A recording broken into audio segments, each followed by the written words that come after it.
সেটা হচ্ছে 5 6 5 6।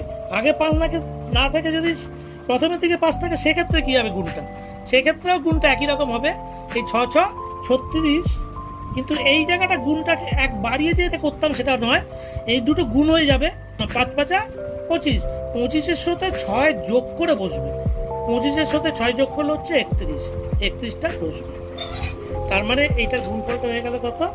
5 56 গুণ 56 সমান হচ্ছে 3 1 3 6। আমি আরেকটা আলোচনা করছি। 3 3 9 হবে, 0 9, এখানে দুটো ডিজিট আছে তো, 0 9।